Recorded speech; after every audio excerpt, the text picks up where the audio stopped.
아, 그리고 이 특검, 이 재판부 얘기했습니까? 특검이 진행되고 있는 거 좀 말씀을 나누고 싶은데요.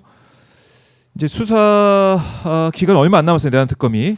근데 지금 박성재와 김건희가 주고받은 텔레 이 메시지 수사에 집중하고 있는 걸로 보이는데 이 수사 결과가 내란 특검 입장에서도 좀 중요하게 보고 있는 수사라고 볼 수가 있을 것 같습니다. 어떻게 변호사님 판단하십니까? 그 수사와 관련된 문제는 네. 사실은 모든 수사가 정말 그 완벽하고 정말 충분하게 이루어진 수사는 사실은 불가능하거든요.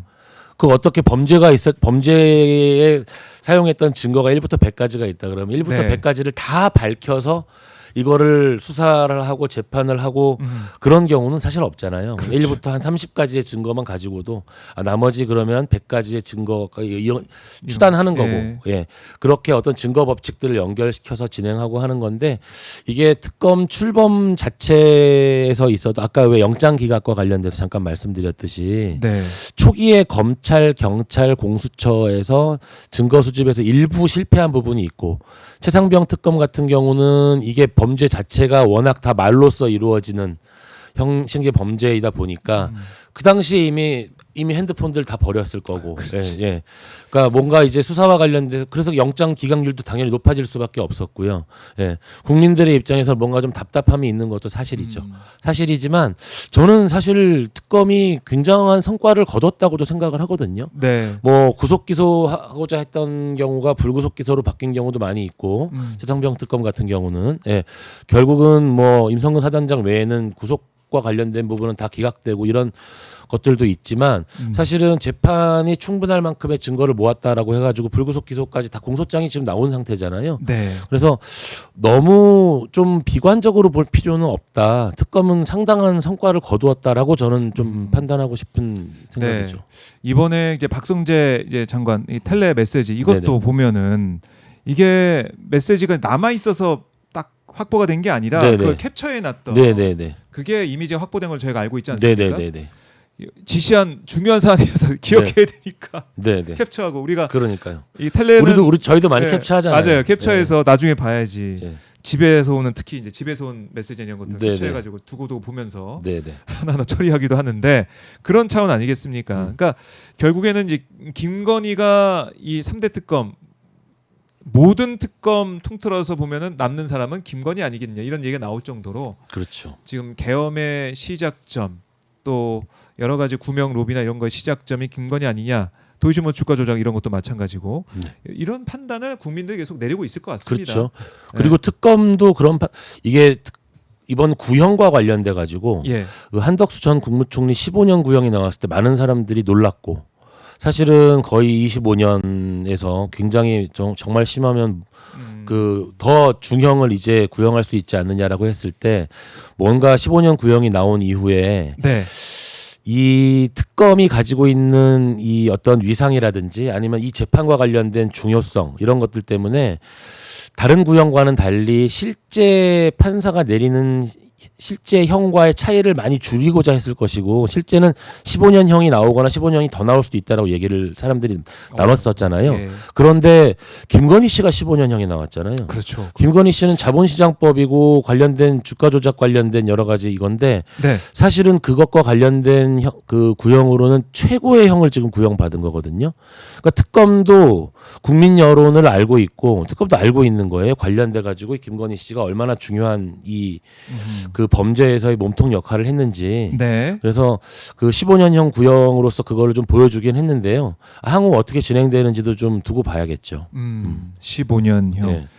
예. 자본시장법 위반 및 알선 수재 혐의와 관련돼 가지고 그게 예, 최고. 그 양형 기준으로 따졌을 때 사실 15년형 구형이면은 거의 최고 구형을 한 거거든요. 근데 이제 이게 끝이 아니잖아요. 네네, 끝이 아니죠. 관련해서는. 그렇죠, 그렇죠. 또 그러니까 이제 된다.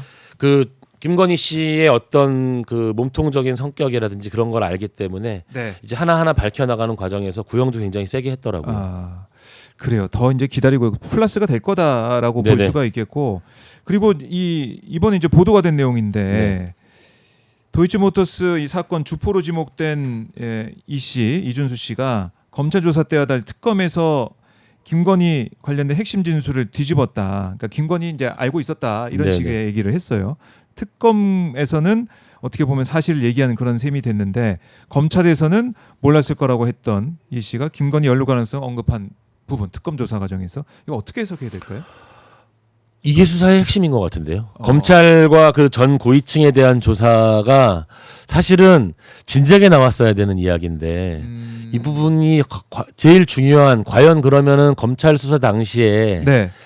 그 검찰이 불기소 처분을 했던 그 어떤 과정에서 어떤 검사들이 어떻게 서로 공모를 했는지 관련된 부분이 제일 이 사건과 관련된 핵심 쟁점이자 국민들의 관심사인 것 같고요. 네. 저는 사실 이런 부분들을 이런 이야기가 나올 때 이때 필요한 게 바로 법 왜곡죄거든요. 예, 예. 고의적으로 뭔가 법과 관련된 것에 있어서의 어떤 불법 행위를 하는 그 법 왜곡죄의 도입 필요성이 바로 이런 부분 때문에 나오는 겁니다. 법을 직업으로 삼고, 예.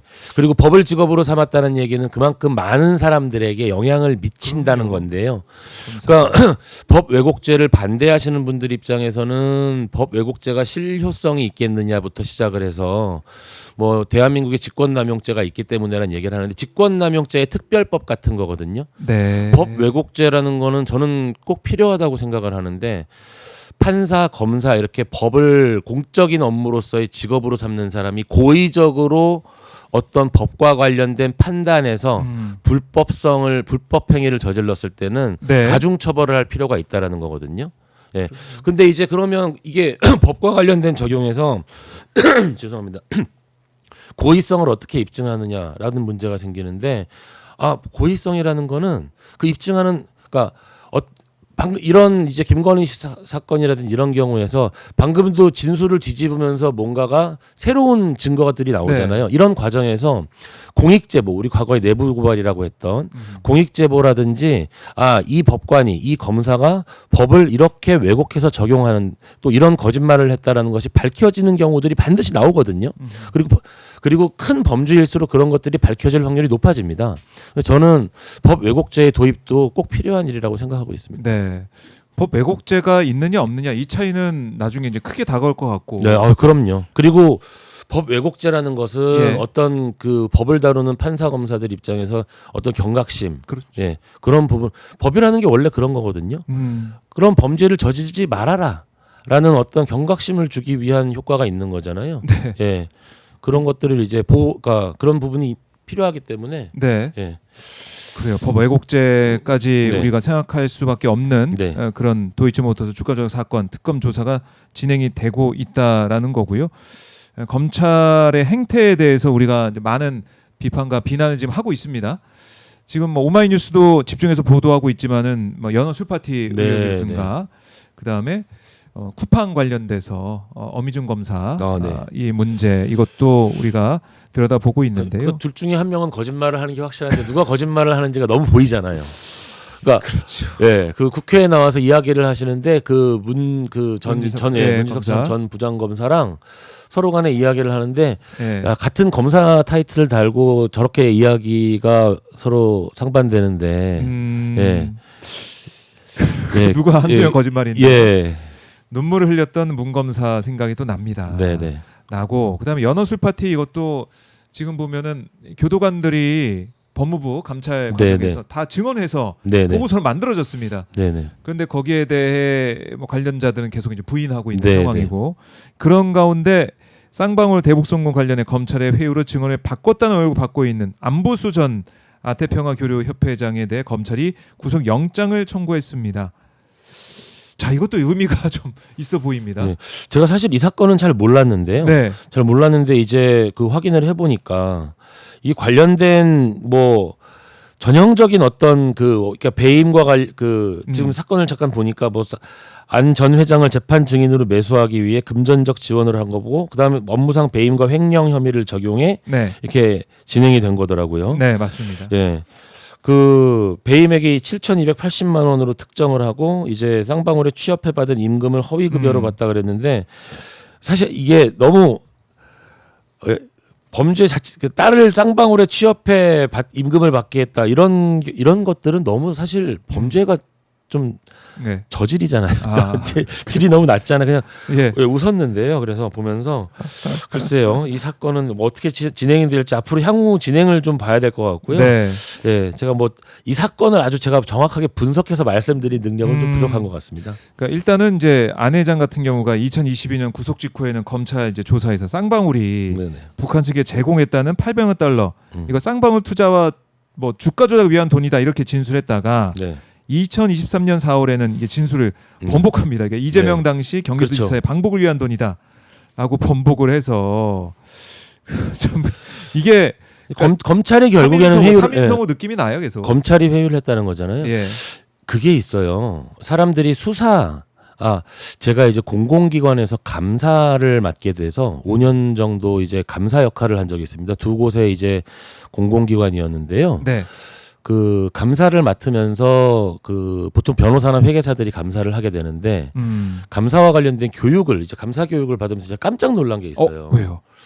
그러니까 물론 감사와 수사는 좀 다르지만 이제 감사라는 게 회계장부를 이렇게 보고 업무 일지를 이렇게 보고 이거 잘못됐구나 찾아내는 건 줄 알았거든요. 네. 수사도 이렇게 어떤 상황을 보고 찾아내는 건 줄 알았는데 아니더라고요. 그럼 어떻게 합니까? 감사 시나리오를 짜는 거예요. 내가 부정을 저지른다면 예. 어디서 어떻게 부정을 저지를 것인가. 그래서 모든 기관의 감사는 그 기관의 돈이 돌아가는 수입부터 그 지출까지 돈이 돌아가는 모든 루트를 다 알고 있어야 돼요. 알고 있으면서 내가 만약에 돈을 빼돌린다면 어디서 어떻게 빼돌릴까라고 하면서 그 시나리오를 짠 다음에 예. 시나리오를 검증하는 거더라고요. 이게 수사가 그러니까 이게 수사하는 사람들이 어떤 특징이 있냐면 네. 어떤 현상을 보고 뭐 고발이 들어오면 이거를 그냥 검증해서 이게 범죄거나 이렇게 보는 게 아니라 자기가 어떤 범죄에 대한 확신을 가지게 되잖아요. 수사 시나리오를 짜는 겁니다. 수사 시나리오 짜는 게 잘못됐다고 말씀드린 게 아니라 얘들이 근데 어떤 문제가 있느냐 정치인을 표적 수사한다거나 이런 식으로 이 표적이 딱 하나 만들어졌을 때 네. 털어야겠다라고 하면 그 수사 시나리오를 이제 거짓말 막 이제 그 과장된 시나리오를 막 짜게 되는 거예요. 짜게 되다가 이게 시나리오가 정확하게 그 이야기가 안 흘러가잖아요. 그럼 여기에서 증언 같은 것들을 하나 만들어 넣어야 되니까. 그러니까 이제 가짜 회유를 하기도 하고 이런 그런 그게 발생을 하는 거더라고요. 네. 이게 수사기관의 고질적 문제인데 사실은 그래서 이런 식으로 검찰이 회유를 했다라든지 수사 과정에서의 문제점이 밝혀지는 거는 정말 중대한 범죄로 처벌을 해야 되는 거예요. 그러게 말입니다. 다시는 못하게. 그럼요. 이게 정말 이 수사와 관련된 관련자들의 인생을 망가뜨리는 일인데 본인들이 직업이 수사라는 이유로 이 수사를 함부로 이렇게 과장되게 하고 회유하고 이런 게 너무 일반화되어 있었고 또 그거를 오히려 검찰들은 자랑합니다. 그거를 마치 무슨 뭐 칼잡이 막 이러면서 칼을 특수보건사들 칼을 휘두르면 안 되죠. 네. 칼을 휘두르라고 놔둔 게 검사가 아닌데 막 그래서 이게 이른바 이제 그림을 잘 그려가지고 잘 그림 그려서 그걸 기소까지 하면 내 할 일 끝난다 이런 느낌을 가지니까 그러니까 그 다음에 무죄를 받고 나서도 사과하는 검사 한 명 없고 그죠? 그러니까 무죄 비율이 계속 올라가잖아요. 그렇다고 해서 뭐 검사가 불이익 받는 것도 그러니까요. 그러니까 이런 폐악을 바꿔내야 된다. 이게 앞으로 이제 과제다. 뭐 검찰 개혁, 검찰청도 없어진 상황이 됐지만은 이런 폐악을 어떻게 없애 버릴 것이냐. 안부수 전 회장 구속 영장을 청구한 이 부분들 이것도 지켜봐야 될 것 같습니다.